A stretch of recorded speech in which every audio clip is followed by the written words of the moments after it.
Hello, ladies and gentlemen. Welcome to the Ben Moskalensky Show, Show 3. Our topics today will be my books, more specifically my Journal of the Survivor series. Then I will be talking about a YouTuber known as FouseyTube. Then I will have my free-for-all section, and I will be finishing with a section on Super Smash Bros. 4. As always, you can call in at your leisure. You will be reminded that you are live on the air. And we will be starting with the section regarding my books, or more specifically, Journal of the Survivor. If you would like to call in, the number is 719-284-5873, with the PIN 24777. Once again, 719-284-5873, with the PIN 24777. Anyways, let's start talking about, before we get the rush of callers, let's start talking about Journal of the Survivor. To those of you who have not read my books, well, first of all, I'm a published author. I've published multiple books, and today or tomorrow I might be coming out with another book, which would be my fourth, The Hawker's Memoirs, Book 1. And I will go into more details on that probably in the next show in honor of its publishing. The reason I wanted to talk about Journal of the Survivor today, and a charity event, which I will get into in this section, is because of the fact that on June 22nd, Journal of the Survivor, the first book out of at least 6, had its 1-year anniversary.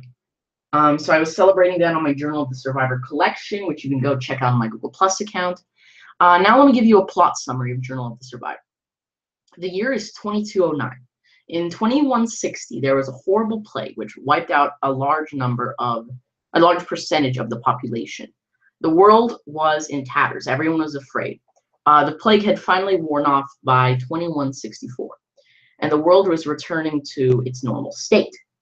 In America, the last several presidents have been liberal, and society has pretty much turned entirely to one political side. And all the other countries were still in a state of fear of the United States, since they were afraid to attack the world's most powerful country. This was until the Japanese started a special unit meant to breed perfect leaders. They had just started this unit, and they were waiting for the perfect moment to strike. And they had found their very first candidate, or their very first successor, Jin Riku, who would very shortly advance to become a general. Jin Riku wanted to be more than just a general or a puppet. So after arranging an assassination and a build-up to his rise to power, he took over all of Japan and South Korea. At one point, South Korea started a resistance. This was around 2166. In exchange, Jinriku blew South Korea out of the sky, and North Korea had gone years earlier. This left the Empire of Japan quickly taking over different parts of the world. And as of yet, the United States had not started attacking or reestablishing their position. Jinriku would either kill or force people to work with him from all kinds of countries. There were all kinds of civil wars going on in Europe at the time, and China was another big winner because of their leader, Mei Li Qing, who I kind of equated to Joseph Stalin, who put China in a communistic society. Well, not put it in there, but made it much worse, much more communist than it was prior. Not to mention have a Stalin-like regime and leadership. Then fast forward to the year 2167. The current president has been impeached. The current president has been impeached, and all is doing the opposite of well. And Jinriku is constantly threatening to attack the U.S. So the country gets sick of weak leadership and puts a more conservative president in power, Maya Carlson, and she fought the war all the way in. This was a devastating war for everyone in the world, for the Europeans, for Africa, for the U.S. Nobody wound up winning the war. Everyone, it was an MAD situation, mutually assured destruction. But the Earth did not implode upon itself, since the war was barely over 9 months long. They were able, there were peace contracts signed, and Jinriku disappeared into the night. Fast forward 42 years later into the year 2209. The U.S. government has built shelters within cliffs known as safes, 4 per state, each of which holding 0.25% of the population of that state. So only 1% of the population of the state would be allowed into these shelters, since they could not build them quick enough. And the story starts off with this young girl, Hannah Holloway, who lives in safe 160, one of the safes in Florida. And there was a breach, and her father had to escape, since he apparently committed crimes, since the laws in the safes are very strict. So Hannah was forced to leave as well in a panicked flurry. And along the way, while trying to find her father, she meets all sorts of alliances and many deadly enemies. And believe me, this is a summary, because it's a 638-page book, so I am summarizing. Eventually, she finds her father, but after a series of events, he dies. But she does not. And the book kind of evolves. There are many different plot lines, one of which was the deal with the father and trying to reconnect the states, since the states were in a very big state of war, whether or not there should be a 4th World War. And Hannah was a big effort for trying to, unite the states. There was the deal with Oliver Crone, the main villain, who designed an AI system known as OPS, which they worked together to basically try and take over the U.S. government, but they were not able to, since Hannah cloned the technology and made her own counterpart known as Max. So there was the OPS deal. At one point, after Oliver Crone's best friend died, or so he thought, Oliver Crone sank into a depression, and his older brother, John Crone, stole his empire out from under him and hightailed it over to Seattle, which is where the next book will be taking place, where they will be trying to combat Ops, and Ops and Oliver are now on separate terms, since Ops kind of separated itself from Oliver. So they're not on bad terms, they're just not on good terms. But John Crone is trying to take over the entire country. He's using his younger brother's criminal empire to try and build it even larger. And that's going to be the premise of the next book, trying to stop Ops and John. Meanwhile, in Washington State, the Washington State government is not at all like a government should be. It's extremely corrupt. So they have 3 different battles to fight. And John Crone, due to diplomatic immunity, which was explained throughout the book how he got that, and due to massive wealth, which he also attributed to what he stole from his brother, John Crone was able to buy out one of the main military forces in Florida. So Hannah and co. were forced to leave Florida. And Oliver, of course, is on the hunt as well. And they're going all the way to Washington. And that's basically how the book ends. So there's the thing with John. There's the deal with Ops. The Japanese and Chinese are doing some suspicious stuff. The British are another huge world power once again. So there's all kinds of stuff foreign related. There's the stuff with Oliver Crone, who has pretty much lost his mind. And there's going to be all kinds of lore bits related to how the characters' parents knew each other, like how Max Holloway, which is the name of Hannah's father, knew Brian Crone, which was Oliver's father, like all the connections. Like no one really knows what happened to Hannah's mother. Well, I do, because I'm the author, and that will be explained in the next book to an extent. But Hannah does not know about this. And it turns out that Hannah, as far as Hannah was concerned, Max lived his entire life in the safe, like most other people, or most of his life, since he was born before the safes were built. But it turns out that's not the case at all. He only moved into the safe after Hannah was born. So there are many interesting details that are unclear, many that are clear. There's all kinds of interesting character relations. Like as an example, Hannah Holloway's best friend, Sawyer Houston, used to, well, his name is the most American thing ever, but he has 2 Chinese parents, and he's Chinese. That's the first thing. And the second thing, he used to work for Oliver Crone. So there are many interesting details about character relations and foreign interests, and some of which I kind of tie to real life, like the whole politically correct deal, as those are just my personal opinions of like what the country could lead to. Me choosing Japan and China as the bad guys, I figured why not? There's no specific reason. And there were reasons I didn't choose Germany, because, you know, obviously, first 2 world wars weren't started by the Russians. So there were my reasons I chose the Japanese and the Chinese, all of which are explained in the book. Now, what I'd like to talk about are some theories that people are going through. Again, believe it or not, that was a summary.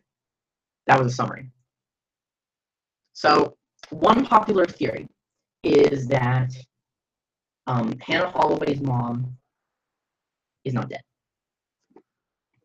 That is a very interesting theory, because at no point in the book do I make it abundantly clear. Hannah has been lied to.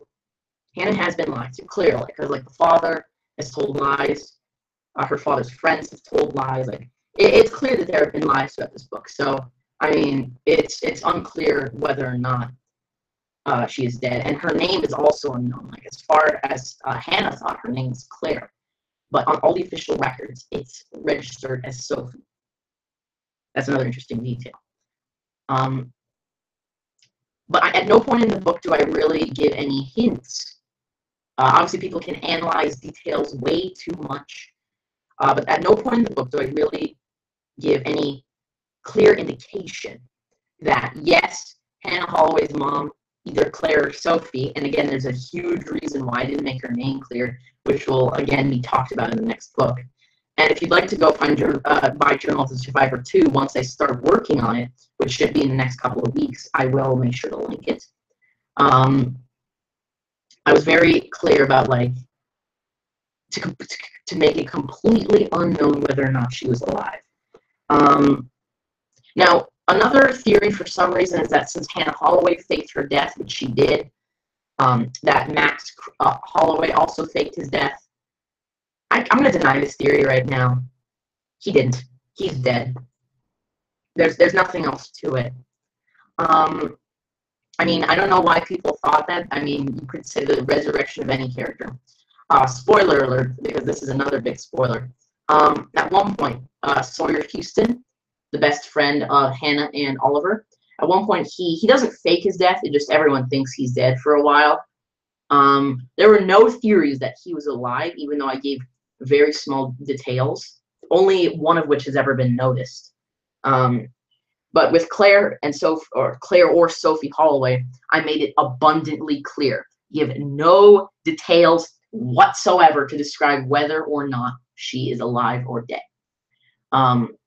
So it just depends on whether or not you trust Max Holloway. And you'd have to read the book. I cannot go into a huge description of everything he's ever lied and told the truth about, and how he is as a person, and this and that. You'd have to go buy the book, Amazon.com, The Journal of the Survivor, Florida, since the book primarily takes place in Florida. Another interesting theory is the fact I keep doing the thing with parents, but a fact that Oliver Crone's parents are not dead. That's a very interesting theory. Um, and I'm not gonna affirm or deny this one. Some of these I will. Some of these I will confirm or deny. This one I'm not going to confirm or deny. Um, because Oliver Crone, when his parents died, he was supposedly very young, and he has no record of his parents. The only major place left regarding his parents is in Seattle, Washington. And there will be a lot of things revealed about the origins of a lot of the characters who are now around and deceased. A lot of that will be revealed in the next book, since I wanted to get a very nice mysterious tension going in the very first Journal of the Survivor book. And I purposely did the same thing that I did with Claire or Sophie Holloway, where it's sort of deal of there's no context clues. Although there was one interesting thing that I did do to pretty much almost confirm that Brian Crone died. While being arrested by I'm trying not to give too many spoilers or be too specific, because then I have to go into much more explanation. Let's just say people working for ops, or an organization working for ops, or ops itself, arrested Hannah and Oliver. Oliver had a tape from the house, and Oliver's house, it's where Brian used to live for a while, and where he supposedly died, Brian Crone being Oliver's father. That you play the tape, and you hear the following: footsteps. You hear approaching footsteps.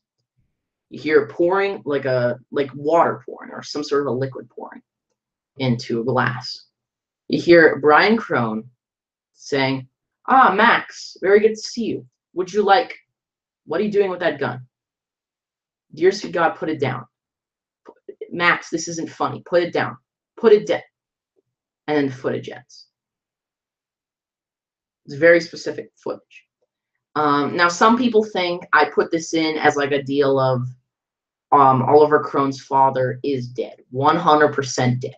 Other people think that it was sabotage, since Max and Brian had a relationship when they were younger, which has been canon confirmed. Like, too many people were asking this question, so I did a Q&A about Journal of the Survivor from a fan, and that was one of the questions asked, and they just, that person would not, and comment, they would just not let me get around it. So I had to confirm that Max and Brian, well, actually, basically their families were linked as children, like during the war and after. So I did confirm that 100% they did know each other. So some people think that tape was made like Brian Crone, like a like father, like son deal to throw people off the trail. Other people think that it's me saying Brian Crone is dead. Stop complaining. Brian Crone is dead. So you can interpret that however you'd like.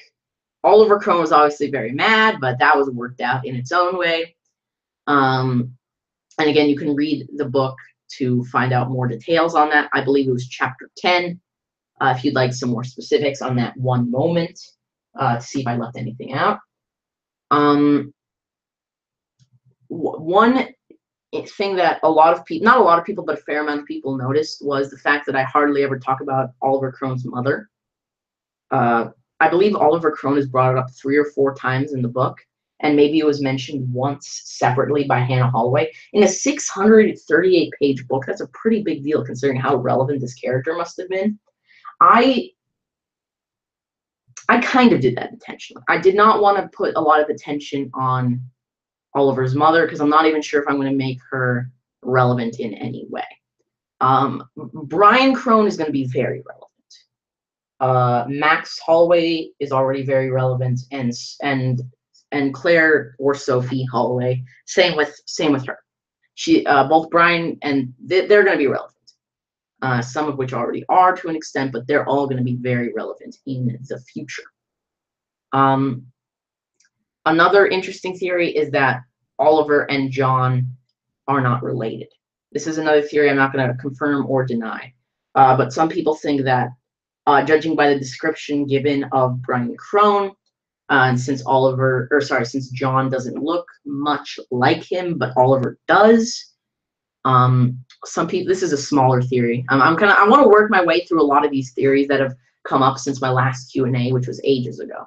And if you want to go think about all this stuff for yourself, you can go read the first draft version online on my Journal of the Survivor collection, or you can go buy the book, Amazon.com, The Journal of the Survivor, Florida. Once again, the number is 719-284-5873, with the pin 24777. Yeah, just confirming that. Sorry about that, everybody. Once again, the number is 719-284-5873, with the pin 24777. Alrighty. Let's get into our next theory.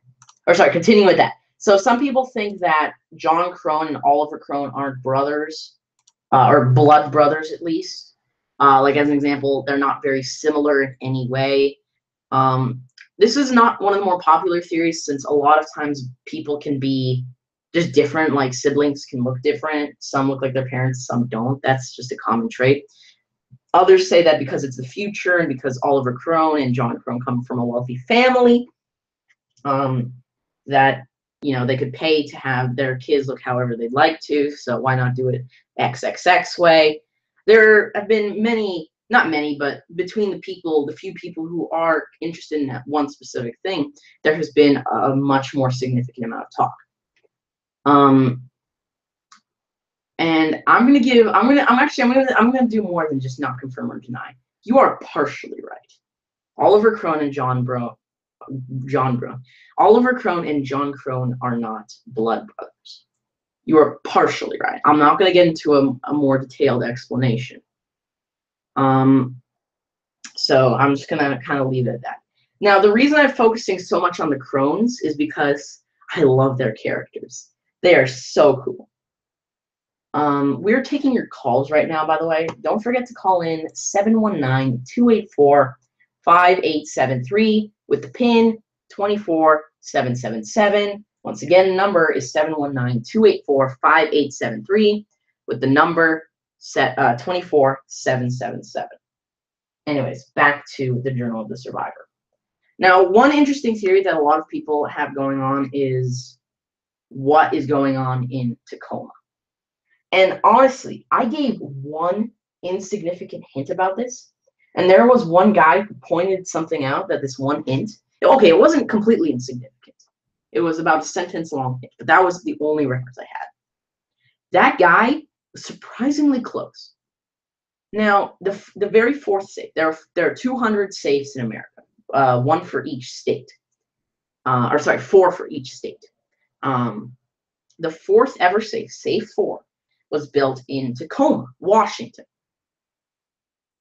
And I put in a very key sentence saying that Tacoma has always looked fishy. As soon as the government stopped as soon as the government stopped working on it, everyone got suspicious of it. And after there weren't any more reports coming out, and after people started acting weird who came out of it, no one else ever wanted to go in. And sometimes they release people from safes. It's infrequent, but sometimes they do. Safe 4, there hasn't been a peep for the last 42 years. It was a bit more than a sentence, but that's pretty much all I said. Now, at one point, since I had to, I was very into aliens at this point. I made a chapter where they get abducted by stereotypical aliens. I'm talking short green men. Now, I did do more with this, and yes, they were Martians. Before people asked, they were actually abducted and experimented on by Martians, and the effects were not weird, not that weird. They didn't grow any like 5th arms. But people theorize that since there was government involvement with Martians and Neptunians, and yeah, I'm doing more than just Martians. I'm not that unoriginal. It could be that Safe 4, one of the first safes, was invaded, since it was stated that the 2 cities, Spokane and Tacoma, were working on a lot of space travel at the time before the war. It could be that some aliens who do have cloaking technology came to Earth and took over Safe 4. That is an absolutely incredible theory. I sadly forgot the name of the gentleman who came up with it. It's on the tip of my tongue, but I forgot. But if you are watching this, or if you know the person who came up with this, let them know that they are a genius and they were unbelievably close. You are wrong, but you are inanely close. I mean, you probably hacked my brain at one point and just kind of like looked through the files in my brain, which are not organized neatly at all. You must have been this is the kind of person who goes back and looks at the commas, sees if there are any indiscrepancies, looks it's kind of the equivalent of a Five Nights at Freddy's fan who checks the FNAF world and Five Nights at Freddy's main website to see if there have been any code alterations, since Scott Cawthon does that instead of just waiting in the news for MatPat to say it. That's the kind of person this person was. So I'd like to give a couple quick claps to whoever it was that made that brilliant discovery. But yeah, you were extremely close. Safe 4, there's something wrong with Safe 4. One thing that was left out that I thought, if you were clever enough to get that close to the truth, I thought someone would have noticed this. I want to say this really weird. I want to say this as indiscreetly as possible. The mass of Safe 4. That's all I'm going to say. No one ever talked about this. The mass of Safe 4. That's a very key. That's going to be a very important detail. Very important. And I'm not going to use a synonym for the word mass. That specific word. We're taking your calls right now. We only have 3 minutes left in this segment. So if you want to talk about Journal of the Survivor, you're either going to have to wait another hour until the free-for-all section, or you're going to have to call in at 719-284-5873. Once again, 719-284-5873 with the PIN 24777. Once again, the PIN after you put in the number is 24777. Let's continue. Now, I only have time for one final theory, but I wanted to make it a really good one. And I wanted to confirm or deny this one. And I want to make sure that I say this correctly, because wording is everything on this theory. Wording is everything. At any point, or why is Hannah Holloway so fixated on not killing people? One of the big messages in the book is that Hannah Holloway, who's the first person writer of the book, is fixated on not killing people. And people are concerned about, people don't know why though. And I'm actually going to confirm or deny this here. Like, people think that maybe she killed in her youth, and that's why she's so against killing. And this was a pretty popular, it's like second or third most popular theory I've ever had. Some people think it's because she saw some horrific event when she was younger. Some people think she knows some sort of dark secret and it was buried away in her mind, and this is some subconscious thing. And I'm not that dark of an author, by the way. I'm sadly going to have to deny this theory. This is not true. She just has, in my view, not exactly perfect moral compass, since, in my personal opinion, she's not the main good guy of Journal of the Survivor. But I think I've already said a bit too much, so you're going to have to rewind the footage of this and make of that what you wish. And with the amount of time we have left, we're about to move on to our next segment, which is going to be YouTube. More specifically, a YouTuber by the name of FuzzyTube. And due to the amount of stuff I want to talk about, there's no way I'm going to get through all of it, and I might even have to extend this to the free-for-all section. We'll see how things go. We'll play it by ear. Da-da-da-da. But before I get into that, the number is 719-284-5873 with the PIN 24777. Once again, 719-284-5873. Yeah, 5873. With the PIN 24777. All right. Now let's talk about FuzzyTube. So those of you who don't know who FuzzyTube is, he's a YouTube powerhouse. He has several channels. clocking in about, safe to say, 13 million subs, which is a big deal on YouTube. He's constantly in the news. It's not like Vanos Gaming, where Vanos has even more subscribers, but he just kind of has fun with his friends in Gmail. FoozyTube is constantly in the news, and there's good intent for it. For a while, FoozyTube has moved off of YouTube. I believe it was something personal, so I'm not going to get too much into it, but he's recently come back and he's kicking just as always. Now, with many YouTubers' debates, some of them are totally one-sided. Others are completely two-sided. As an example, Keemstar. I personally support Keemstar. I am not subscribed to Scares. And the reason I'm not subscribed to Scares is some people take this YouTube stuff way too seriously. I'm in it for the entertainment. You know, for me, it's just fun. You watch Scares, that stuff's boring. You watch Drama Alert, that stuff's awesome. If it's a really big deal, then I might go over to Scares' channel just to fact check. But the rest of the time, I do trust Keemstar. Because when he gets stories wrong, he typically admits it, and he talks about the fact that he's wrong. He apologizes. He takes down the video. Like, there was a case with a GTA. No, not a GTA. I believe it was a RuneScape streamer who he made some false accusations about, and then he rectified the situation. So Keemstar has my defense. I want to admit this now, because why not? FoozyTube, in my view, is a much more, not completely, but much more one-sided case. And I am personally against FoozyTube. Now, I will present the facts and then my very own opinion. But I will not, I will make sure to separate the two. I will not go full crazy and just completely lay out my opinion as the same thing as fact. FoozyTube is a prank YouTuber, and he is a Hollywood type. He came in to YouTube with about an acting degree, I believe it was.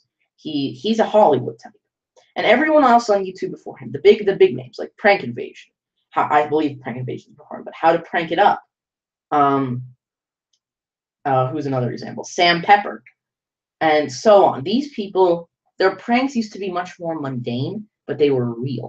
That's why the videos were not as entertaining, because even though the reactions were real and the pranks were real, it was harder to see because you wanted people to know that it was a prank, like it was a genuine prank. So you would like to keep things on the down low, camera-wise, or else, you know, when you see a camera and someone's pulling a prank on you, you're not going to think, oh, I'm sure this is completely realistic.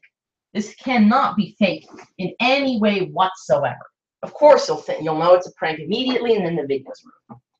FoozyTube, he hired people. A, his production value was way higher than a lot of people. And B, he hired people. He got actors, and he got professional cameras, and he put them right next to the person who's being pranked.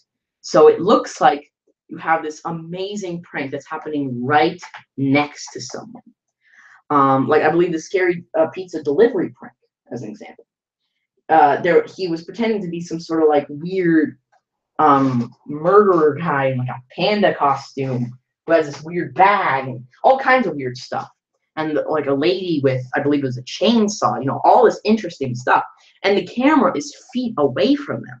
It's like a HD camera, like feet away from them. There's several camera angles. It's super high production value. And I don't know, some of them are more interesting than others. If you want to be subscribed to the guy, that's your choice. Now, I am personally not against FoozyTube for faking pranks.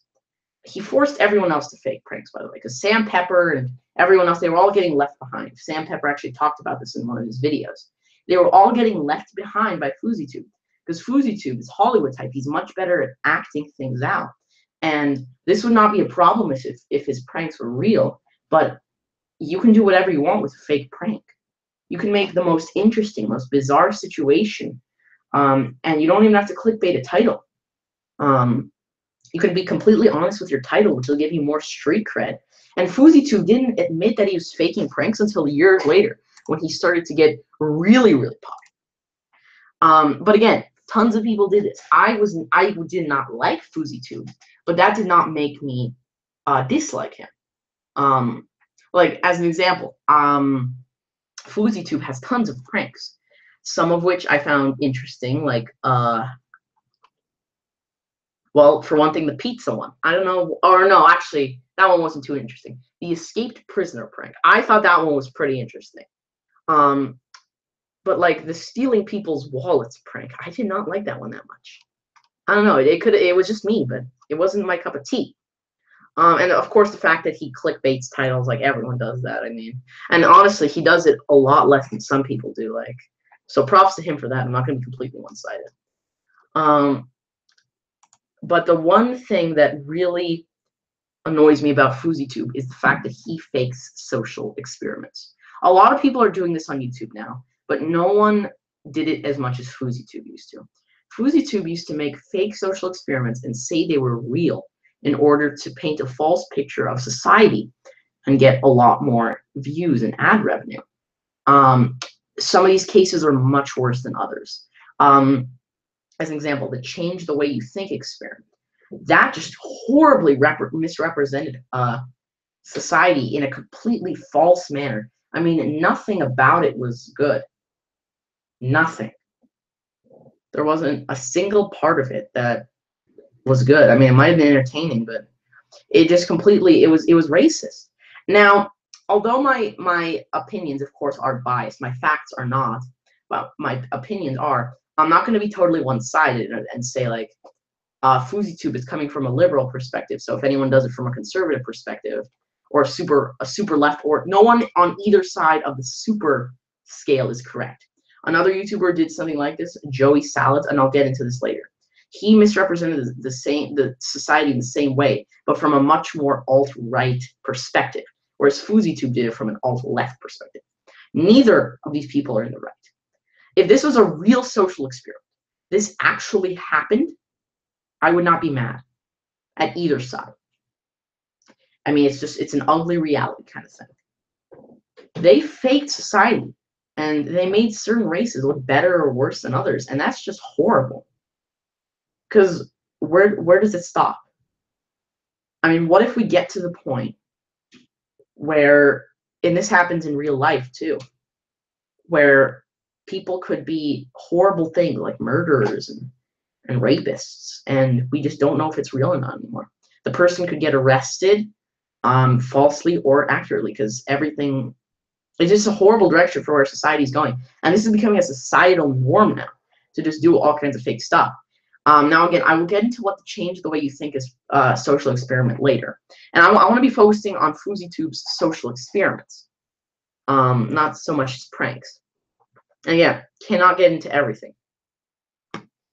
But let's say, as an example, giving the homeless give you money. This experiment was not bad. It was fake, which it just automatically makes it bad. But in and of itself, it's not a bad idea. Now, there were several things wrong with this, though. And not several small things, several crucial details. For one thing, I believe at the time he was going under drama, but that's a fairly typical thing. Although, in times when FouseyTube isn't undergoing drama, he makes himself, he doesn't, play the hero. But sometimes when he undergoes drama, that's exactly what he does. And that's what he did here. He pretended to be homeless, tried to give people money, like pretending to be homeless. Like, what if the homeless gave you money? And he got all these business people to, to tell him to, keep your own money, but not in a nice way. It wasn't like, oh, please, thank you very much. No, no, no, no, no.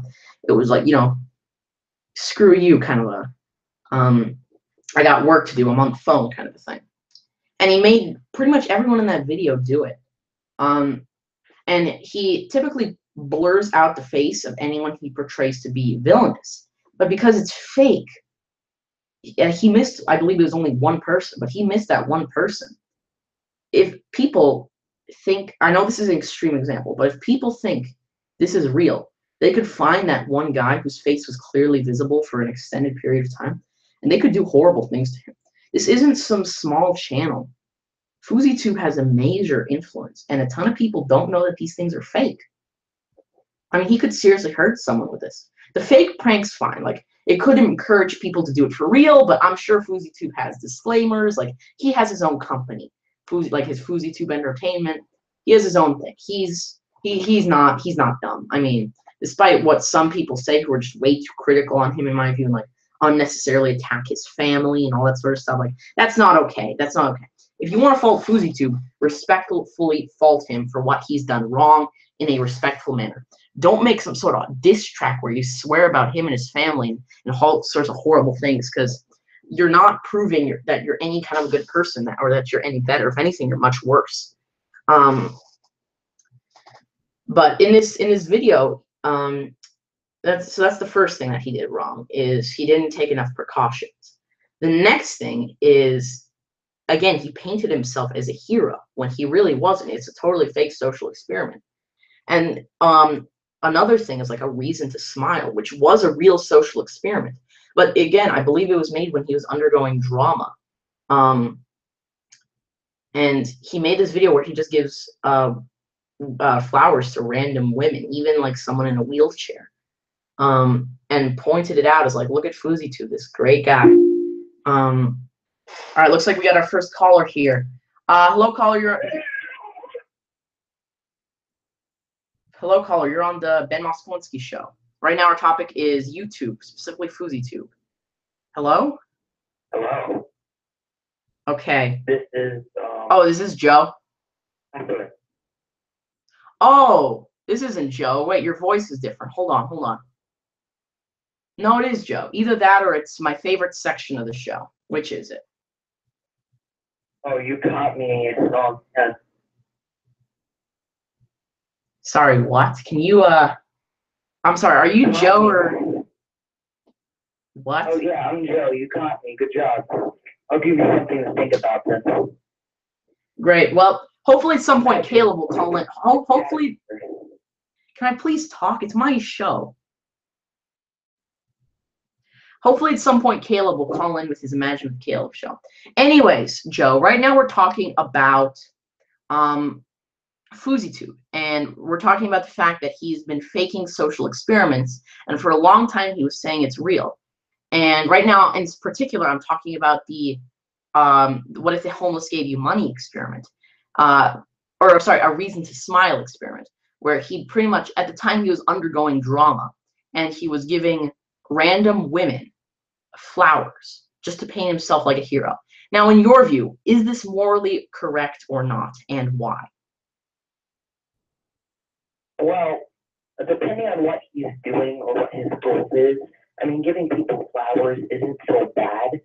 I mean, if anything else happens from there, depending on what it is, it can go left or right, left being pretty, or right, whichever one. Just one side is bad, and the other one is whatever. So, well, okay, the thing is, you said what were his intentions and what did he do? Those are two completely different things. His intentions were to deflect the criticism he was getting at the time for the rice gum. I believe it was the rice gum controversy. And I'm about to get into the rice gum thing in just a second here. So his intentions were only to deflect criticisms, but it was a real social experiment. What he actually did, he only gave women flowers, but his intent, it was wrong reasons, right thing. So what do you have to say about that? Well, I mean, it's a pretty smart move. One, you make people happy, and two, you deflect whatever the rice gum thing was. Whoever knows what that is. Many people you make people happy, make their day, and you deflect stuff, hate that's coming to your channel. Pretty smart. Okay, you know, that's a fair point. I guess a reason to smile. Although not made with the best intentions, it still wasn't bad. I'll give that one to FouseyTube. There was a fantastic YouTuber, Colossal is Crazy. He made an entire video on FouseyTube. I disagree with the very few points he made. Reason to smile is one of them, and Joe convinced me of that.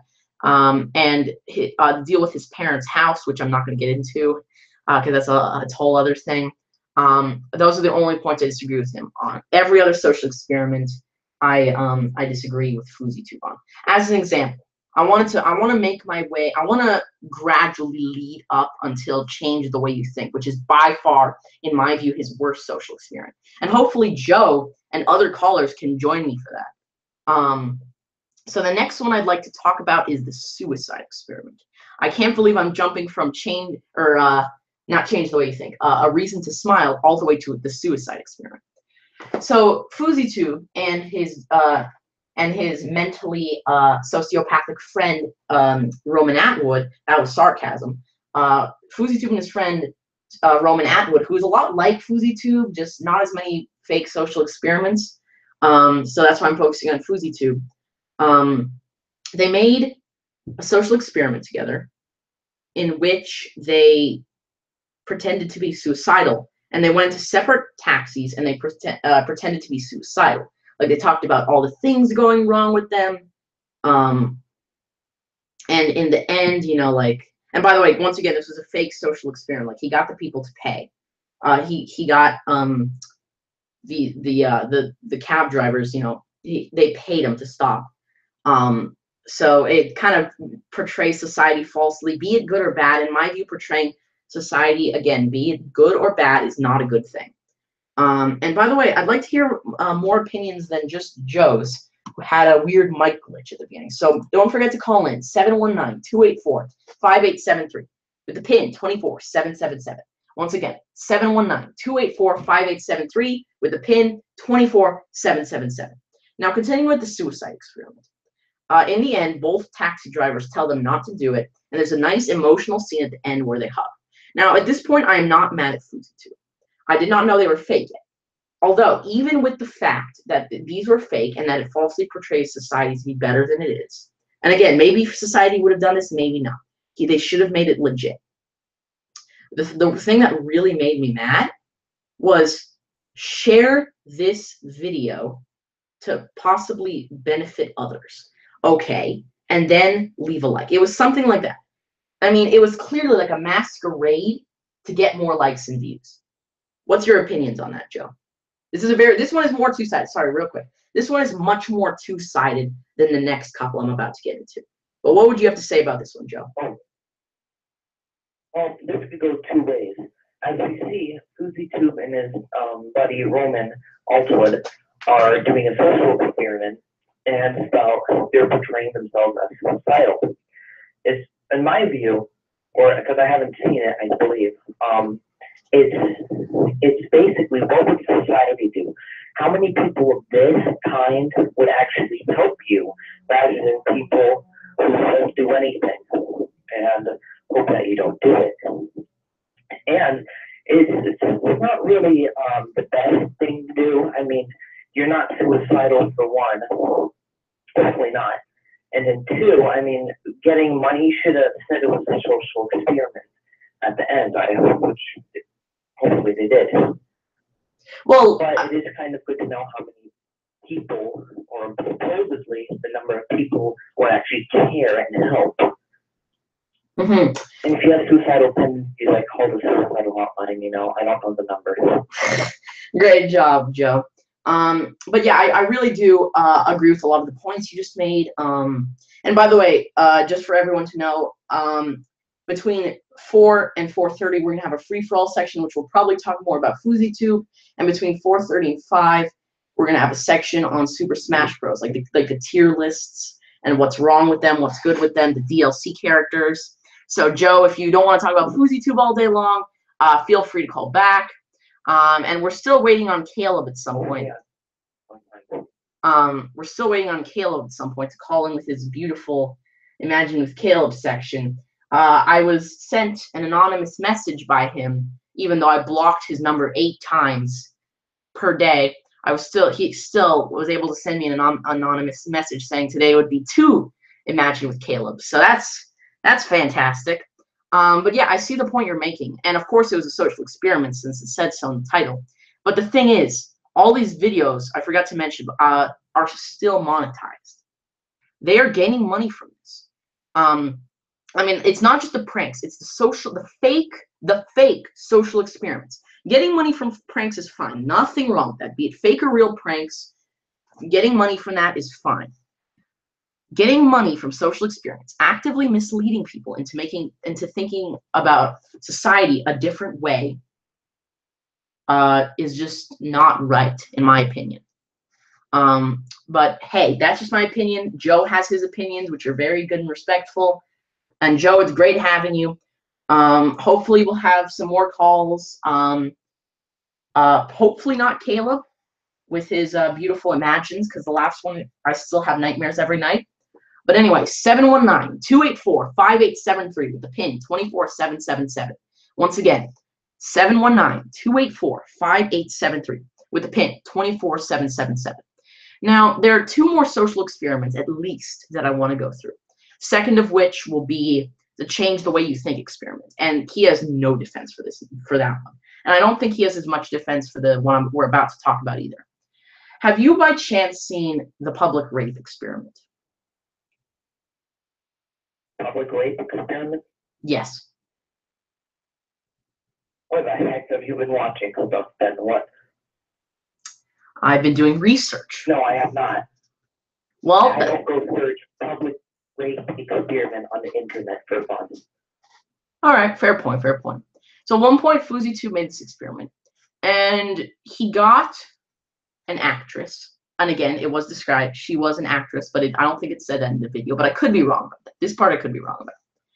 And he simulated the noises and like the environment without imagery of a rape scene going on in a public environment, like a bathroom. And he basically had people come in, again, actors, and either stop it or walk away. And it was like it was in a stall, so you could hear it. It takes 2 seconds to look. So it painted some people as doing it, some people as not doing it. And in the end, there's this there are two big things at the end of the experiment after some people try to stop it and others don't. The first thing that happens is it shows a mirror. Like there's this sad music, this weird filter, and then it shows a mirror. And then on the wall in red paint, pointing towards the mirror, it says, "This is what a rapist could look like." So it's like it's pointing at the mirror, which is obviously implying like anyone could do this. Stay vigilant. Okay. And again, he's painting society falsely. I would not be mad at Fuzi2 for any of these experiments if he said that either these were fake or he made them real. Either one of those things I would not be upset about if he did either of them. But he couldn't do either of them because he would not get as much ad revenue. And that's the main thing at the end. He did this horrible thing with this public rape experiment. And he just monetized it. And in the end, it shows a real rape survivor.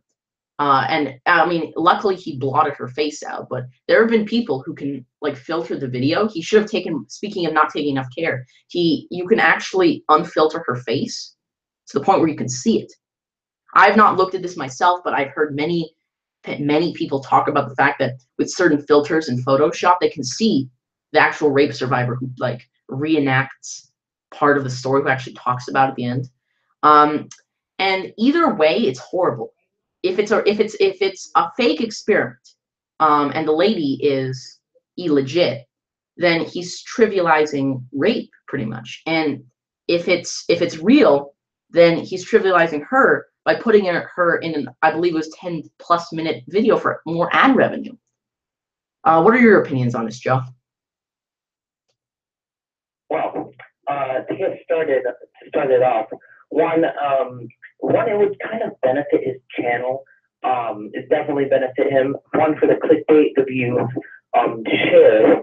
And you said there were two ways or two endings. You said one of them was the mirror, and the other one was something else. It wasn't two endings. So, wait, listen. It wasn't two endings. It was the same video. It's not like there's like a good ending or a bad ending. It's not Undertale. It's the same video, just it shows both things at the end. Sorry, continue. I'm sorry, I got roasted. But basically, he had actors come in. So he had actors come in, even the fake person, rapey, whatever you want to call, and just make a sound, and so forth. As the other people were to supposedly walk into the bathroom, so do whatever, it could show how many people in alerts. The other people who watched the video of how serious and what society would do if this would happen. And if this could happen so easily in a public place and no one were to do anything about it, depending on the location, they can up their security or something, or just, have someone just security worker go to the bathroom in the certain bathroom once or twice.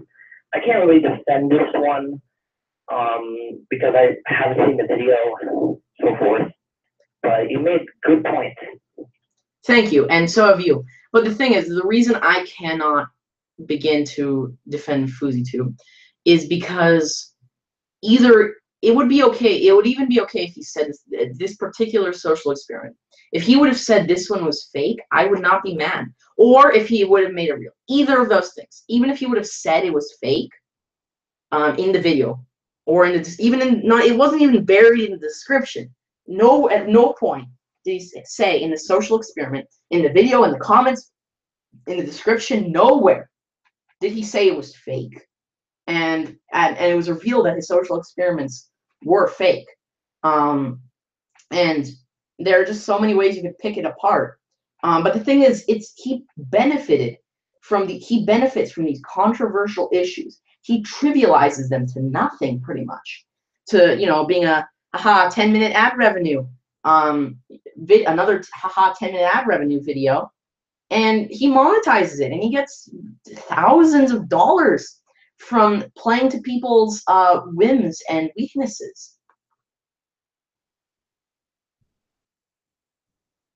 It's your turn to talk, Jim. Okay. Oh, okay. Well, basically, just to add another point here, I've been watching so much Roblox videos, no joke, and there's so much clickbait and some stuff that has nothing to do with the video. Oh, racist level 101%. It's nothing. And the kid gets arrested for fidget spinners. It's just a random clip of someone getting arrested.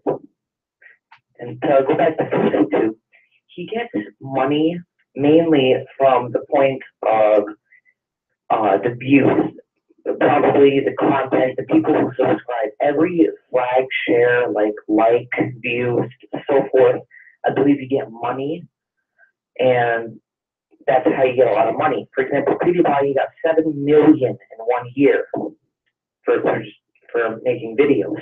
That's pretty good. FouseyTube, I don't really visit his channel at all, so I'm guessing he does this for clickbait. Actually, the experiment itself is, I still think, to see if people would do anything at all. See what kind of not exactly what kind of people are out there. And okay, this is one point where I actually will defend FouseyTube. He never clickbaits, not his social experiments. He does not clickbait those. And I will give it to FouseyTube for not clickbaiting. He puts in public rape experiment, no other tags like whatever would be popular, like FouseyTube social experiment, rice gum, fidget spin. Well, this was before fidget spinners, but nothing like that. He never clickbaits in the title or in the thumbnail, nothing like that. So I will give FouseyTube points there. He does not misadvertise. At least he's honest to that extent with his viewers. Anyway, sadly, we're gonna have to extend FouseyTube into our free-for-all section. Joe, I'm looking forward to your call, but I have another call pending. It's Caleb right now, so sadly we'll have to hang up. So after Caleb's done, just call back. Wait. After Caleb is done, call back, whatever, right after Caleb's done. If you're listening to the show, if you're not, just wait a minute after Caleb is done, and then just call back in. Sounds good? If you want to still talk. I'll be there in time for Smash. Exactly. I'm sure you will. I'm sure you will be. Anyways, great having your call, Joe. Thanks. Anyways, we're back. So the final thing I wanted to talk about, and this is, we're starting our third section right now. 3:50. Well, now it's 4 p.m. exactly. Perfect time to go into our free-for-all where I want to talk about FouseyTube some more. Um, Now, I want to finish off with the change the way you think experiment while Caleb is coming into the line. And by the way, after Caleb is done, and if Joe doesn't call back on time, don't forget to call 719-284-5873 with a pin. Oh, what's this? Another caller. Oh, I know who it is. Hi. Hello, restraining order. Hello. What nightmares do you present? Imagine this, Ben. Imagine, instead of your mac and cheese, replace all the pasta with maggots, full-grown, juicy to the butt, like maggots, you know. Instead of mac and cheese, maggots and cheese. Yum, yum, you know what I'm saying? Hit the spot. Well, it's a good thing you forgot to do your double. Please don't tell me you have a second one. Imagine a centipede for each leg. Each one of them is a cockroach tail. Longer legs mean more crawling, you know, itch. And then it starts to crawl down your throat. And for every leg, it starts laying eggs. Over the course of 5 seconds, they instantly sprout throughout your intestines and they nibble until you're rotting from the inside out. Joe, Samantha, Donald Trump, Kim Jong-un. I don't care who it is, anyone but Caleb right now. Please. Yay. Great to have your call. Please never call back. Yay. Yay. Well, that's a great end point before I go into FouseyTube's by far most controversial experiment of all time. Hopefully that made your day better, everybody. I know eating dinner tonight is going to be super fun. Yay. Don't you just love my show? Oh, what nightmares now? Oh, hello there. Oh, thank God it's Joe. Okay. Great having you, Joe. Whew. Thanks. I was a bit mortified from that earlier comment. Yeah, the police. I mean, I very much respect the police, but they need to do a better job of keeping their criminals in jail. Anyways, I hear that. Yeah. Anyways, great to have you again, Joe. And if anybody, please, just because Joe's on here, don't be afraid to call in for yourselves, anyone else. 719-284-5873 with the pin 24777. Once again, the number is 719-284-5873 with the pin 24777.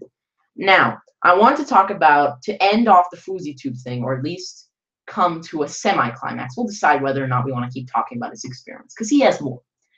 The change the way you think experiment.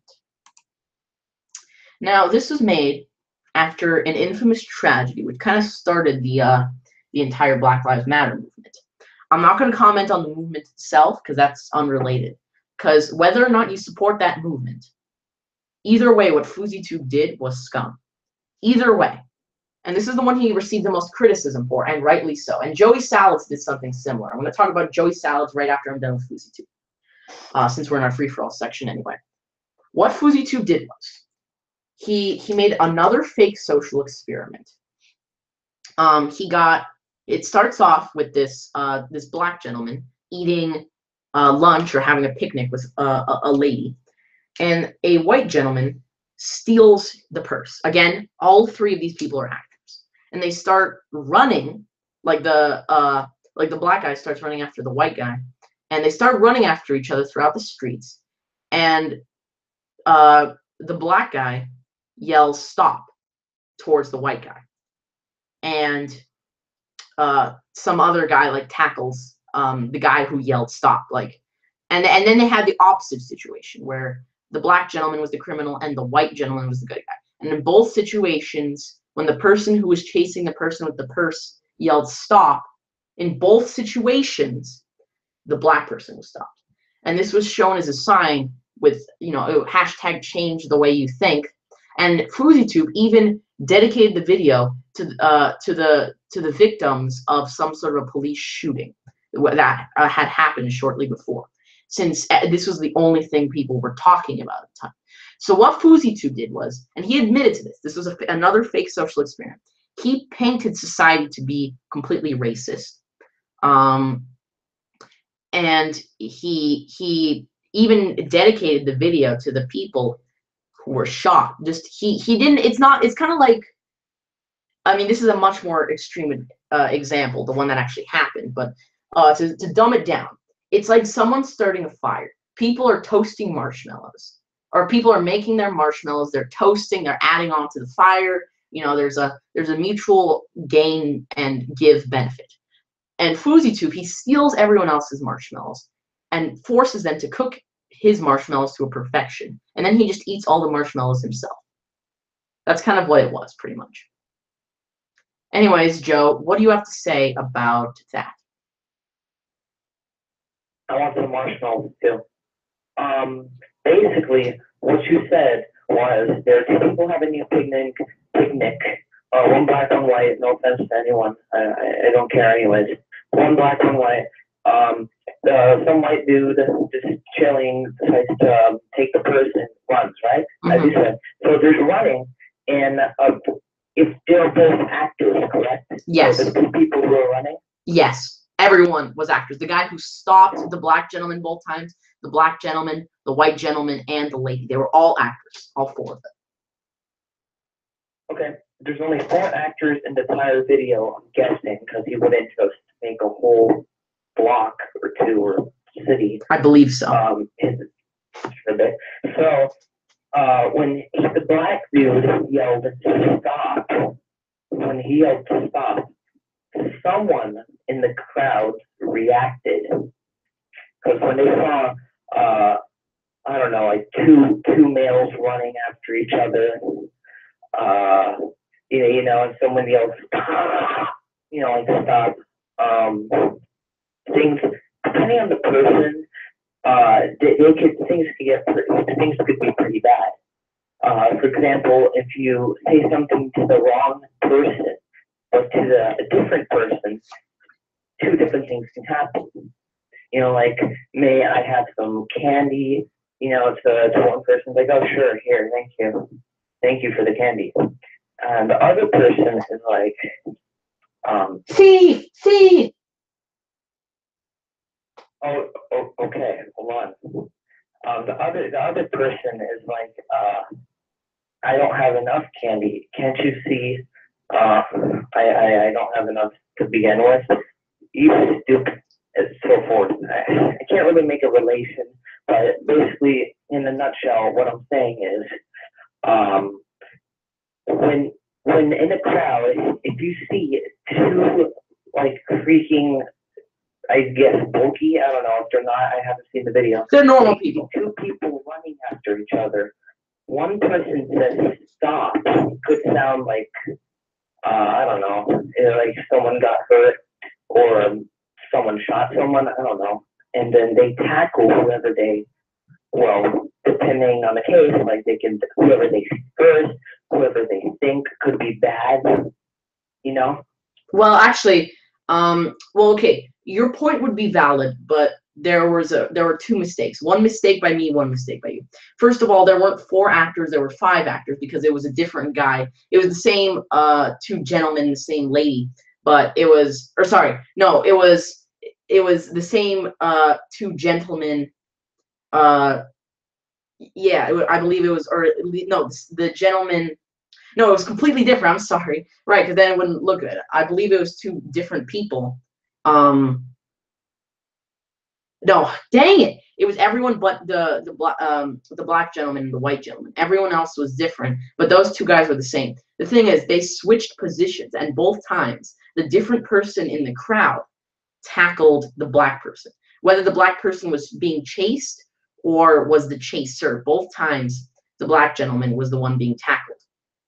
Which again was set up ahead of time. So like both times, it looks like society is painting the black gentleman as guilty. Either way. Yes. You mind if I add something? Sure. Okay, so this is probably the most racist thing I've ever said so far. Um, Are you you sure you don't know, want to stop some right now? TV shows, well, as you said, like the society paints like the black person um, as the villain or something. Well, if you're in a crowd, most of the people, depending on the location, are probably white, you know. So who stands out? Who is easier to see? And no offense to everyone, you know. You see, it's a bit harder to see one thing if it's mixed all together, except if one other thing stands out. Yeah, That's I not can't intent, really say dude. it That's in any not words, but there you go. Whoever stands out the most, you know. Joe. I'm sorry, that's not a valid point. First of all, I don't see how that's racist, but that's not a valid point because it's first of all it's LA, and second of all, you don't tackle someone because they stand out. Like as an example, you go to say, I mean, let's say you go to New York or the Bronx. I mean, you see, say as an example, an Asian person or a Jewish person walking, or actually no, better example, a Russian, like a very pale white person. That person will not get tackled just because they're a different color than a majority of the other people in that area. It had nothing to do with that, and again, it was fake. Okay. Well, if the whole thing is fake, you know, then you're just seeing what would happen to all the people, hence a social experiment. Just the same what would happen if this X were to happen to X, and so forth. It's probably just want to see what happens anyway. I mean, if it's all fake, but someone other to do something, they probably want to catch whatever happened if this were to happen on camera. Right, but again, if it was just one case, if it was just like because, or sorry, just finish really quick. Since because a black guy got tackled 2 times first, he related it to something that would get him more popularity, whatever, or in views and stuff, tying it to like Black Lives Matter, stuff like that, organizations like that, and he'll get much more things on his channel. And if he believes, or I mean, long thick, if he supports them, yeah. that's not how you support them. You do not doctor up evidence to support your own people in either case. You're just making your own side look worse by doctoring evidence. Do you see what I'm saying? Yeah, I do. I messed up on the last one. Yeah. But the thing is that and again, and by the way, FuzzyTube, I'm not going to paint him like the only most horrible person who ever did this. Do you know by chance Joey Salads? Who? Joey Salads, a YouTuber very similar to FuzzyTube. Joey Salads. I don't know anyone except ones you just mentioned now. I don't know any of them. Okay, so you're a dark cave creature. Interesting. I'm kidding, by the way. Don't worry. So anyways, so what? Anyways, so anyways, continue on to Joey Salads. Joey Salads, a couple months back, he made a social experiment, or a quote unquote social experiment, where he and Joey Salads has more conservative views. He's like I believe he's a pro-Trumper. And what he did was he put he lives in LA, which is a very liberal area. So what he did was he went to like Southeast LA or something like that, like a much more criminal area. Not really even an area filled with like people of specific races. Because he specifically said, like, I'm not just going to any random neighborhood with like white people or black people. I'm going to a specifically known criminal neighborhood or something like that. But it was primarily, and this is a detail he didn't say, so people can point him out as a racist. That A, it was a fake social experiment, which he didn't mention the fact that it was fake, and B, the fact that it was a black neighborhood primarily, which I'm sure was no coincidence, since LA is a massive city. I'm sure you could find a more ethnically diverse, or at least not something that conveniently uh, promotes your own racist message. So what he did was he rented out some car, bought some like really cheap car. He drove it out to the middle of this area. He put on a bunch of "Make America Great Again," Trump 2016, all these different stickers and bumpers and everything on this car. And he said that he would quote unquote leave for hours. And when he returned, and there was like footage and like the trunk and stuff of these black youth, like 3 or 4 guys like opening up the trunk, like what is this, and they're like lighting matches and all that sort of stuff. So at first everyone was outraged, like, oh my gosh, we gotta like work on crime. And there was all kinds of racist stuff in the comments, and this filming was taken right next to a motel. So one of the occupants is like, oh my gosh, Joey Salads. So he or she gets out his or her tripod and starts filming it. And before he turns the camera on, Joey Salads is clearly like talking to the 3 or 4 guys who would later burn down the car, and he's giving them money. He's giving them money. So it's clearly staged. It's the same thing FouseyTube did. If you're not a political hack on either side, you can see it's the same thing FouseyTube did. He is making either one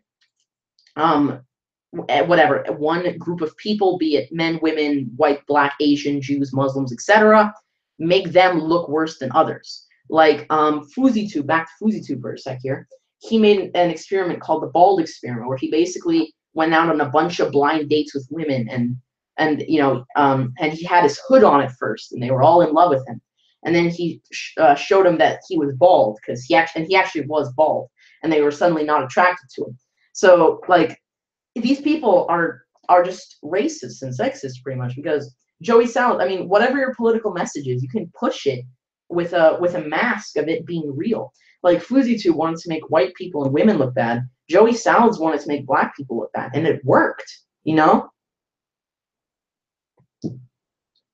Yeah. So what do you have to comment on that?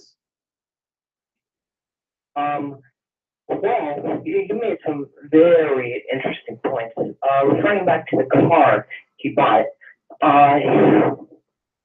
basically, you said that he just left the car with all this pro-Trump stuff on it, and these people vandalized it. And in the end, he was paying the money, right? Well, he didn't show that in the video. It was before the car was actually on fire. It's like, okay, I'm gonna leave, guys, and Joey Salads. It looked like he had a camera in the bushes and like a camera in the trunk and everything, like very discreet. It's garbage. The woman or guy who was filming it in the motel, there was like a tripod like 3 or 4 feet away from the car, filming everything that was happening to it in HD or something like that. Well, going back to the other people, that could be, well, yeah, I mean, it would make sense if you see a YouTuber, I guess, if you really like them, go ahead and meet them. Joey, kangaroo, whatever, Joey, the tripod, where was it located? It was like 3 or 4 area surrounding the tripod. It wasn't a deal where like it was a fan meetup. He hired 3 actors. He put the tripod 3 or 4 feet away from the car, but he lowered it so it looked like it was close to the bushes. So it's like, this is a real deal. But in reality, it was like an HD camera filming these guys, like purposefully set the car on fire specifically to make these people look bad. It wasn't any fan meetup. It wasn't like some innocent whatever. It was a racist act. It was a hate crime, pretty much. Yeah, that's a lot of clear evidence on what happened. It can also, I mean, I miss stuff by me all the time. Like, it's on the ground. I stub my pinky toe on the edge of like that knife, like that metal desk, that corner. You know what I mean? This happened to my mother too. She was looking for a Nerf gun. She put it down, 3 seconds after it, she looked right at it, but she didn't even react. She was, "Where's the Nerf gun?" So forth. So basically, though, if they're triggered, like mad and such, and their main focus is on a car, not something that could be a rock or like a security camera normally, then they would most likely ignore it. And then when it shows the people paying money, it could be that he's taking the money, because I haven't seen the video, so I don't know. He's not taking money. He's not taking their money. He paid them. He paid them, like, okay, guys, you set the car on fire, like, like, make yourselves look bad, and here's money for whatever, lunch, 20, whatever, 100, I don't know, bucks. He paid them. Well, that thing was that's pretty bad for Joey. Yeah. And by the way, how do you mix up kangaroo and salads? I went to Outback a couple times, and all I can see is like the terms for their food, like freaking Joey, Joe-a-roo, and then the show Liv and Maddie. It just all combines together. Like they have this brother called Joey, and then I think of Australia and stuff. I'm the Joey, I'm the Barbie, put the steak on the Barbie, so forth. I can't. I'm sorry. Wow, good to see that you're really into this. Again, I'm just being sarcastic. It's, by the way, Joe, it's great having your call. And if anyone else is watching, please feel free to call in. Like Samantha, I know there's a caller named Samantha at one point. If she wants to call in, that's fine. Joe, I'm really enjoying your call. Caleb, please never call again. And if you forgot the number, you don't have it on you, here it is: 719-284-5873 with the PIN 24777. Once again, the number is 719-284-5873 with the PIN 24777. Anyways, Joe, I think we're pretty much good on the whole FouseyTube aspect. So would you like to keep going into these YouTube pranksters and social experiments, or would you rather change the topic? I heard something about a Smash Bros. Character thing and how they might be broken in some way. Would you like to talk about that? Sure. Okay. So more specifically, we're going to start. This general section is going to be about Super Smash Bros. For characters in general. But more specifically, I wanted to start with the tier list. Well, actually, it's not even going to be SSB4. It's going to be any of the Super Smash Bros. It just, obviously, Super Smash Bros. 4 is the most famous. It has the most characters, the most recent, so on, so on, so on. Even though Brawl was way better and everyone knows it. Anyways, would you like to start with a specific character or a specific topic, or should I just kind of give an introduction? I guess the first character, or a topic in general, how broken or in the tier list. For example, as we know, I believe that Jigglypuff is on the bottom, is like number 52, or like on the very bottom, and Bayonetta is number 1. So I believe Jigglypuff should be much higher. Reason why is because, in my opinion, Jigglypuff is one of the most overpowered characters. Don't get me wrong, she is really hard to use. The Jigglypuff has major flaws. For example, if you shield for too long, kill it. If you miss rest, you're pretty much dead. The rollout, if you hold it for like 1 second and let go, you're dead, no matter what, and so forth. But what makes Jigglypuff amazing, and what makes her should be able to go higher in the tier list, is the combos and guaranteed kill setups for the rest attack. As you know, the rest can kill up to 40 to 45% on the character, depending on the weight and the height of where you use this move. Again, like they have pretty good guaranteed, as seen in the Super My Smash Corner from C5 from the BC Smash dude. he made good points about and good video on the combo, the all true to rest combo. Because there's poker players out there who can do all this stuff and memorize all this information. So whatever you do, you're pretty much dead. Huh. Almost. And for Jigglypuff, it's almost the same. Like a rising forward air to rest, overpowered. A guaranteed kill setup, pretty much almost at any, above 40% or more. Jigglypuff, and for this reason, since the high power from her back hair, the combo setups, everything about that, and then the song she sings, she should be much higher. So all this may be really hard to do.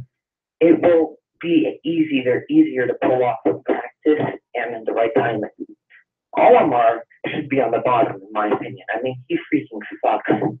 His up B or his up special, he leaves him wide open, just like Duck Hunt, except Duck Hunt is much better. Now, it is annoying to find a spamming Olimar, but you pretty much have no good attacks in the game except for the Pikmin itself, some smash attacks if you're lucky with the Pikmin, and more. Bad recovery, horrible specials, not too bad, like lower than average smash attacks and tilts. I see. Well, you have some very interesting opinions on. You have some very interesting opinions on Smash 4, a lot of which I agree with.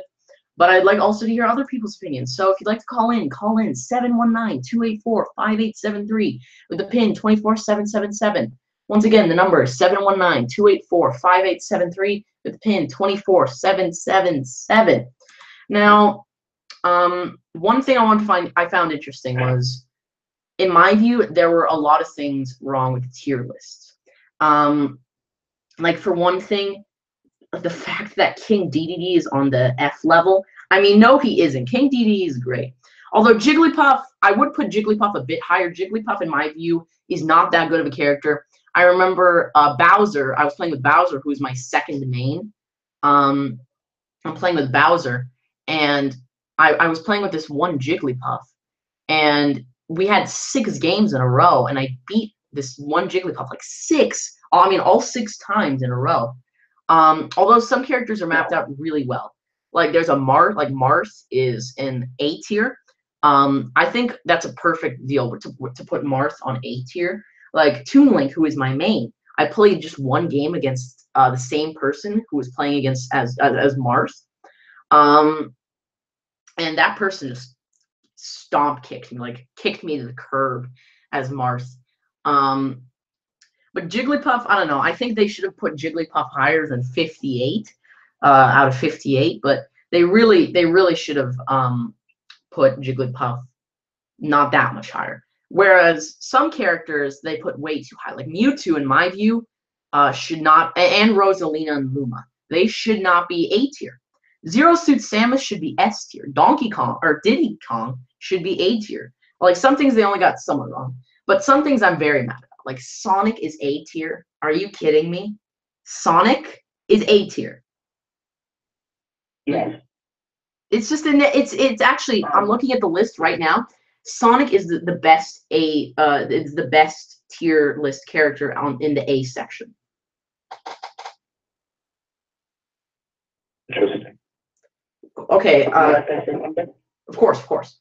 It's a talk show. For one, Rosalina and Luma are high tier for a reason. It may be annoying at times to play against, but oh my gosh, it's amazing. There's actually, I believe it's one of the most hated characters in the Smash community due to how good it is. The Luma, for one, is freaking overpowered. It basically adds as another player that you control, and if you get to higher kill percentage, up air kills extremely early. It's amazing. And for Diddy Kong, the reason why he's high tier, if you've seen Zero before, you already know why. It's amazing, fast aerial combos, great banana setup. The combos for the down throws are pretty nice, but the recovery is actually really good for a little monkey. And Sonic, the reason why he's A tier, Top of the A tier, not just A tier. Not just A tier like Zero Suit Samus or Ryu. Sorry, continue. Thanks. Sonic is the highest in the A tier, or well, I think it's because he's by far the fastest character in the game, and his moves that you can pull off the strings, you can do one after another. You can literally do like B, like special into shield, special into shield, so forth, and then you just do like side special, and then jump, neutral air into an up thing, and you kill them already. The fastest thing character in the game to rack up, or at least one of the fastest if you're super good to rack up damage and more. Anyways, once again, we're live, ladies and gentlemen. So if you'd like, you can call in for our. I guess I can't really say next section because we kind of took a good portion of the free for all talking about Smash Bros. But our last one will be specifically about Smash Bros. So if you'd like, call in 719-284-5873 with the pin 24777. Once again, 719-284-5873 with the pin 24777. It's kind of interesting. There was this one caller, Samantha. Kind of interesting how she kind of disappeared, because she did call in on one of the shows, and Joe's calling, so it's kind of a pattern. Kind of interesting how that works. Now there are some characters on the tier list which I think were really well placed, like Mario as pretty higher on the A tier. Mario's a really good character, so I understand that. Peach is pretty good, so it makes sense why she's lower B tier. Now, in my view, King Dedede should not be F tier. The only thing that they screwed up with F tier is putting King Dedede on it. King Dedede is low C tier, easy. Because King Dedede, he's so good. I've seen some absolutely amazing King Dededes. Now, this is just my personal opinion. I've seen some amazing Sheiks, but I don't think I've ever been beaten by a Sheik. I'm not sure of this. Actually, there was one person who beat me as Sheik when I was playing as Little Mac. But Little Mac was only my third at the time. Little Mac was my third at the time. But like against Bowser or Toon Link, I've never been beaten by a Sheik, who's supposedly the fourth best player, period. Like on the lower side of the S tier. Now, one thing that I do like about Super Smash Bros. 4 is it's much more balanced than it used to be. Did you ever play Brawl by chance? Yep.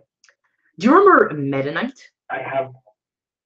Do you remember Meta Knight? Remind me of Meta Knight. I'm triggered already. Unbelievable. I don't know what the Brawl creators were thinking. And then you go back to like Melee, freaking Smash Bros. Melee, Fox, unbelievable. On Melee, just unreal. I remember back in my good old Melee days, my main was Meta Knight. I kid you not. My second main were the old Ice Climbers, and I believe my third was King Dedede. And I could just wreck people, even as not necessarily King Dedede, but like you gave me the Ice Climbers, you're dead. And if you're an unbelievably good player, you want to fight me with Meta Knight, you're just done. And I never played Melee myself, but I'm looking at the tier list. In my view, if you're between 1 and 2, you're just OP. And actually, the same applies to Bayonetta. Bayonetta is pretty overpowered, but not as bad as Meta Knight, not as bad as Fox, and not as bad as Pikachu in the original. I'd have to disagree with you on Bayonetta. The reason why, she is by far, I believe, one of the most overpowered characters in Smash 4. If you get caught in one of her combos, even if you escape, you'll suffer immeasurable amounts of damage. All she has to do is just knock you in the air. She can do a 0 for death or a 10. If she misses, she'll come down with like down air and come flying back at you again, and you'll be back where you were. An extremely overpowered kill setup. She does switch time by you next to a ledge. You're good as dead. Yeah, witch time is very overpowered as well, but there's limits. They have the balance of it. Bayonetta is very combo heavy, so it's skilled players mainly use her similar to Fox. Basically Fox. Yeah, it's basically Fox, but with a bit more added, more range, more hurt boxes, and so forth. But yeah, I'm looking at the tier list right now. Apparently, the best player, like in terms of tier of all time, was Brawl's Meta Knight. I kid you not. I'd have to disagree with that too. I'm not. This is not an opinion. This is a fact. Like the highest or the lowest number, 1.0. No one has a number that low in terms of just pure tier. No one's number is that low.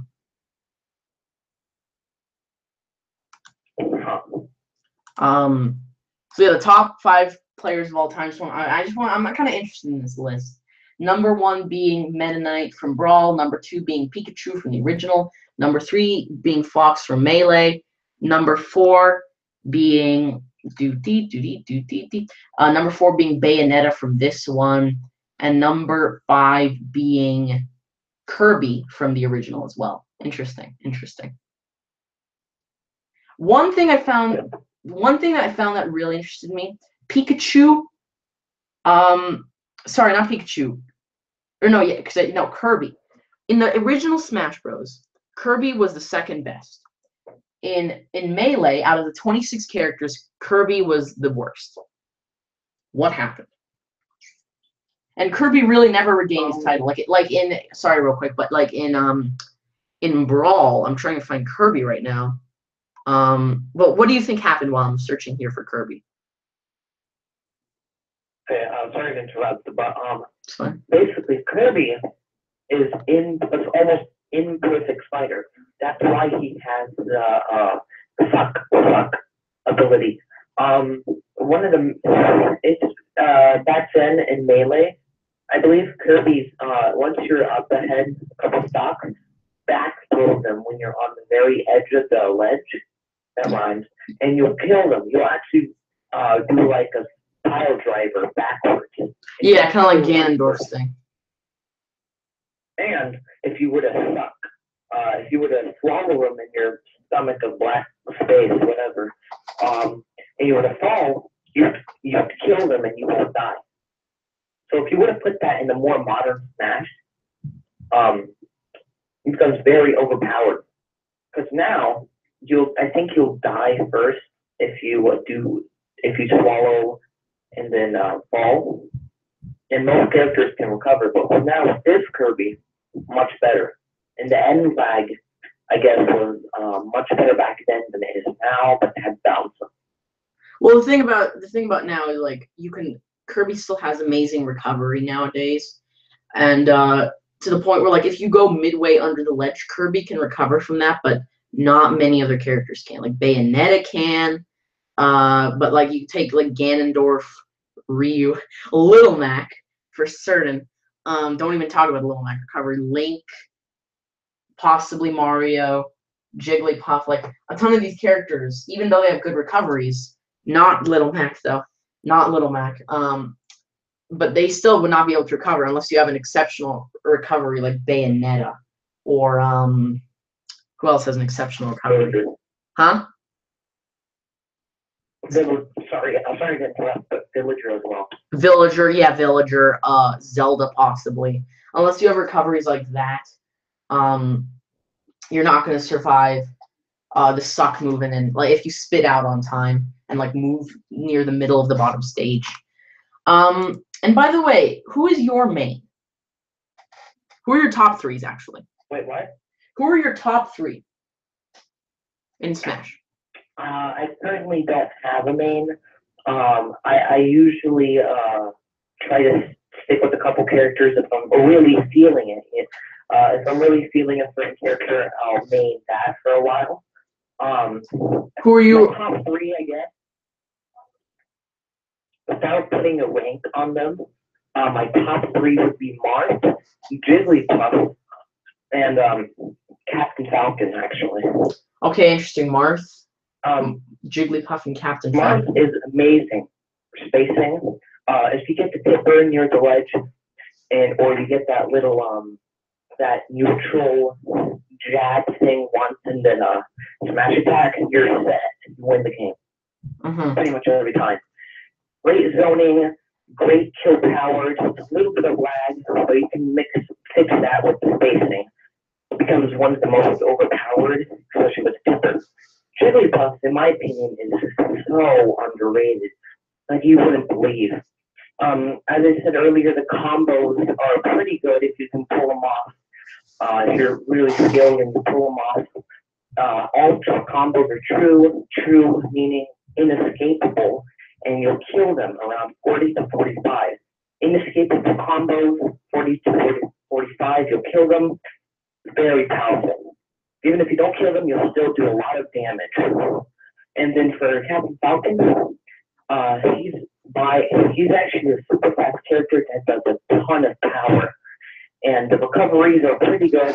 He actually has almost infinite recovery if you do like your up B or side B on a person, you can do another one. That's pretty helpful. His up B by the ledge, like if there's a slanted ledge, there's a person under that slant, and you do an up B and you grab them. They're dead if they don't tech, or if it's semi-techable wall bump. You're pretty much dead. It's a spike. Great aerial combos, amazing speed, power combos, so forth. That's why he's my third. Not third, he's just my 3 man. I went on like a 7 over 10 row on really good people, and I wreck them every time. I win every game. I win at one point. Interesting. Well, before I go into my main list, and trust me, your well, I guess you can consider them your top 3. Let's just say, you would probably, I mean, obviously, I don't know how good you are, but you might be able to beat me if we're about equal skill, considering all your characters would be good against mine. But before we get into that and why that's the case, don't forget to call in 719-284-5873 with the PIN 24777. Once again, the number is 719-284-5873 with the PIN 24777. 18 minutes left till the hour. Hoping to get some more calls here. Joe, I'm really liking your feedback, but you know, gotta have more than just, you're pretty much a co-host at this point, aren't you? Almost, considering there's no one else on the show. Okay, that's not entirely true, but there have been others, but yeah, this episode you really are kind of like a co-host. Anyways, moving back, my number 1 main is Toon Link, and I know how weird that sounds. Most people would be like, you know, main Diddy Kong, main Mario, Fox, Marth, ZSS, you know, and so on. But no, I main Toon Link, and that's because Toon Link is a very projectile, like a really good projectile character. Not just like a ton of projectiles, because I could just do that with Bowser Jr. Now Bowser Jr. is very balanced. That's one thing I do like about him. But the thing with Bowser Jr. is like there's a very specific pattern with Bowser Jr. where most players have a very similar style with him. And once you kind of get the matchup, you get the matchup. With Toon Link, there are many different things you can do with his 3 projectiles, and he still has a large variation of sword movements. So that's one reason I like Toon Link. My second main is Bowser. And by the way, my top 2 are not going anywhere. Bowser is my second. Because if you get the first stock, then the game is yours. You grab someone, you hurdle them over that edge, you're done. That's one thing I like about Bowser. A lot of characters, or a lot of people typically like to pick midweights as their mains. like you actually, you do that too, since Marth was the first person on your list. So I'm just gonna say Marth. So, and of course, characters like Bowser are good against characters like Marth, but sadly, characters like Bowser would not be good against characters like Jigglypuff, which would be the counter. But Bowser, he has like a nice fire, which is good as a separator, unless you're playing against another lightweight like Ness or Lucas. Oh, the cringe, horrible. Hate playing against them is when I play against as Bowser. Bowser is surprisingly good speed, a really nice down B. Like there's a lot of good things about Bowser. And even though he's kind of janky, he makes up in strength. Because both Bowser and Toon Link have very good kill moves. Now my third main, and I'm planning on changing this. Like I'm considering Ness as my third main, but currently my third main is Little Mac. And I know how horrible that sounds to actually put Little Mac in your top 3, considering he's. Would you say that as a single character has a worse recovery than Little Mac?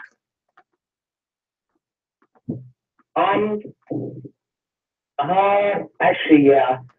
Unfortunately, I'm gonna base this not on how far would go, but like how open you are. No. You're gonna base this on You're gonna base this on how far you go. Oh, well, if that's the case, then Little Mac, actually, even if you get off screen and you're like next to the blast box, you'll be okay. If you have a KO punch and you're high into the air, you'll be just okay. You'll be fine. But most times you don't have a KO punch. His recovery is terrible. Like, except on the bright side, he has one wall jump. So even if you like get to the ledge, but you can't quite make it, but you're next to the wall jump, use your up B and you're fine. And if you happen to do like a side B or like an up B on the slant and someone's in there, if they don't catch, they're dead. Right, and but then again, but if you play on a majority of maps, like a majority of maps don't have that deal. If you play on a map like Battlefield or a better example, Delfino Plaza, you're dead. If someone gets like you even a fair amount off stage, you're pretty much dead. Yeah, but considering if you're high up in the air, you use a KO punch and you'll be halfway there, just use a side B. Right, yeah, that's true. Yeah, with that happening, combined with the near terrible recovery, really makes him a bad recovery player, but it makes up for it in his strength. Exactly. And I can't believe I'm saying this, but combo potential. Right, some of his combos are absolutely amazing. And another thing is his super armor, Little Mac's super armor, unbelievable. Oh yeah. I mean, I like to consider myself a good Little Mac player. So as long as if it's centered, the last thing you ever do with a Little Mac is you play fair. You never play fair with a Little Mac. You never play fair with a Little Mac because you are as good as dead. I don't think there's a single character who can play fair with Little Mac and win. I don't think even Bayonetta can do it. Actually, maybe Bayonetta. Maybe Bayonetta can play fair on the middle of the map with Little Mac, but I don't think anyone else can do it. Not Ryu, not Mewtwo, not Marth, not Lucario, not Captain Falcon. No one can play fair with Little Mac except a really good Bayonetta, or of course another Little Mac. You go onto the edge though, you have to be a good Little Mac to stay on the edge. And also, what are your playing styles with each of your character? Like, are you more offensive or defensive with your styles? Depends on the character I'm using. If I'm using Captain Falcon, what I would do is it's pretty much what you should do with Captain Falcon. I watched this one video and I awakened inside. I'm like, this is just a breeze. How come I can't do it? What I do is I basically poke. I make use of their end lag, like Link. Any Link player that comes up to me, like they're dead, most likely, because of their terrible end lag. The Link players have extreme end lag to the point where I can punish every move to that point. I make use of their end lag. I really try not to let them land on the floor. I make good use of the combos and the spikes. and the Gimps. And that all combines to an undefeatable. As I said, I went like 7 in a row at one point. It all combines to make an overpowered Captain Falcon. And of course, you need experience too. You can't just pick it up and just use him freely like that. I was his main in Brawl. I mained him in Brawl. So that's how I know him a lot now. But you probably still couldn't beat me as Meta Knight in Brawl. You couldn't beat a chimp. You couldn't beat a blindfolded chimp if the blindfolded chimp is playing as Meta Knight. I can beat him. It's super easy, actually. I was really good in Brawl as Meta Knight. You'd be surprised. Yeah, but with Captain Falcon, you can do the Falcon Punch, the trade with him, and the Falcon Kick, because it has the large hitbox. You can do a Spike. I think his legs have invulnerability. Not sure. I don't think so. And so forth. Well, the Falcon Punch is not the fastest move, and that's like you need to be faster than Saint of the Horde in order to get to Lil Mac. Because if you're not unbelievably fast, or I'm sorry, to get Lil Mac, to get to Meta Knight, if you're not unbelievably fast, your chance is gone because Meta Knight is super fast. As for the Falcon Kick, that is a pretty good move, but it doesn't have the most kill power, which is why you can't just use Falcon Kick on end, and the move would get stale eventually, of course. And as for the punish, yes, you could do a punish, but if I have time to tech, or if Meta Knight has time to tech, then the upbeat is just it's either gonna go past it or just go through it. One way or another, you don't if the upbeat happens, it's as good as done. Sorry, the up air, not the upbeat. Yeah. But if you do tech, I can just tech chase. There's tech chasing in the game. Right. So that's pretty much, and yeah, you don't let them land. Up air, and then if you're lucky, a spike or a forward air, and you kill them. Yeah, that's true. That's true.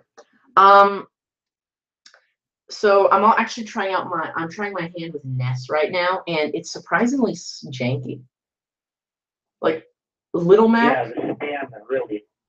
I'm not a spammer. Like I don't do that crap. I used to, but I for the last X months I haven't done that. But I'm trying my hand out with Ness, and I don't think I'm gonna replace Ness with my Little Mac. I'm thinking about going for like a higher tier character. I don't have the DLC characters, so I can't really speak about them. But of course, I have played with them, or at least against them. But like Donkey Kong, Diddy Kong, I really like Diddy Kong, so I might consider replacing Little Mac with Diddy Kong. But for the time being, I still want to just stick with my Little Mac as my third. I can't believe my third is an E class or an E tier character.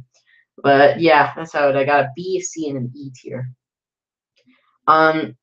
And one thing I noticed about you is you like your higher tier characters. Interesting fun fact. Except for Jigglypuff. But like Marth is A tier, Jigglypuff's F tier, and Falcon is B tier. Is that on purpose or is that a coincidence? No, I don't pick them because of the tiers. I mean, the tier is actually I don't even know the tier list actually, except for Bayonetta is number 1 and Jigglypuff is the last. But I picked them because I see their potential. Marth, a spacing monster, virtually undefeatable if he gets you in a combo. God forbid he does that jab up air, short hop up air, forward air, down air near the ledge. You're dead at like 0. Literally, you're dead at 0 from the ledge. The tipper is incredibly powerful. Though it may confuse the hitboxes, it will do much more damage. He extremely powerful in the right hands. Jigglypuff, same thing. The back air is disjointed as heck. Like imagine like 1 foot from the back air. Just put half of that and a little bit more on the tip of that foot, and then that's how disjointed it is, and it does high damage. The combos and the guaranteed setups, again, they're OP. And then that goes the same for my other characters and the techniques. It all depends on the player, him or herself. It really all depends. Yeah, that's true. But in some cases, a character is good or a character is bad. Do you agree with me there? Yeah, that's why I did here, so you can know. Right. I mean, and like in some cases, I think they got it totally wrong with the fact that, what's an example? Let's say, Bowser is behind Mega Man. That's garbage. Mega Man is nowhere near as good as Bowser. But I mean, according to the tier list, Bowser's 25, Mega Man is 16. But like they put Olimar ahead of Donkey Kong. They put Olimar ahead of Little Mac. They're putting Olimar ahead of Jigglypuff. I mean, and even ahead of the ex-god Kirby. But another thing I really have found interesting is like and Nintendo has been compensating with how good Kirby is since the first Smash. Like they've given him nothing tiers. Like in the original in the original Smash Bros, he was S tier. And then in Smash Bros Melee, he was G tier. I've never even heard of G tier until Melee, and actually it never came back. Then in Brawl, he was Kirby was, let's see here, he was D tier, and in SSB 4 he's E tier. He hasn't been a really good tier since the very first Smash. Yeah. But whereas some characters have kept it. Out. Wait, what? It had to balance them out. As you said, in the first Smash, Super Smash Bros. Melee, I think it was. As you said, Kirby was incredibly overpowered, almost to the level of Fox, or I think, I don't know. But he was extremely overpowered with. No, Fox wasn't as good as him. Fox was 4. He was 2. Yeah, and Kirby, they had to balance them out. So as the games go on, I mean, Bowser, even you can see this Smash 4 Bowser is the best Bowser you'll find. They updated all the characters and they try to buff them, nerf them to make it all balanced. That way, Kirby won't be as good as he was because then you get to balance them out. Interesting. And another interesting little thing, in the original Super Smash Bros, Bowser wasn't there. Can you believe that? Yep. But yeah, I do. In Melee, Bowser was crap. He was like the only person, or the only character, he was the worst character other than Kirby. Like he was 25 out of 26. In Brawl, he was also F tier. But in this one, he's C tier, which is, I mean, so much better. Although, in my view, sometimes they just totally, as our ending statement, since we only have 2 minutes to the hour. And by the way, if you'd like to contribute in these final minutes, 719-284-5873 with the pin 24777. Once again, the number is 719-284-5873 with the pin 24777. Anyways. Like some things, I think, let's just talk about like why they put in certain characters. So these last couple minutes, I mean, some characters in my view were totally unnecessary, like a pit and a dark pit. Seriously? Yeah, they could have brought Snake. Oh yeah, okay. Some people had a problem with Bayonetta, or sorry, some people had a problem with Snake because he was rated. He was from a rated M game. So, but Bayonetta is also from a rated M game. But you see, Snake is nowhere near as dark as Bayonetta. Bayonetta was in a very old profession, I believe, in the old Bayonetta games, in a very non-Nintendo like profession. Snake was just a soldier. But they decided just to bring Bayonetta into the game. And like some of her end poses are just unbelievable. And there are people, and there are certain games that. Sorry, what? I didn't say anything. Oh, okay. And like there's some deals they just stretch it out to get more characters, like Pit and Dark Pit, Lucas and Ness. Instead of making Lucas and Ness the same, just with different skins. Falco and Fox, but we're not bringing back Wolf.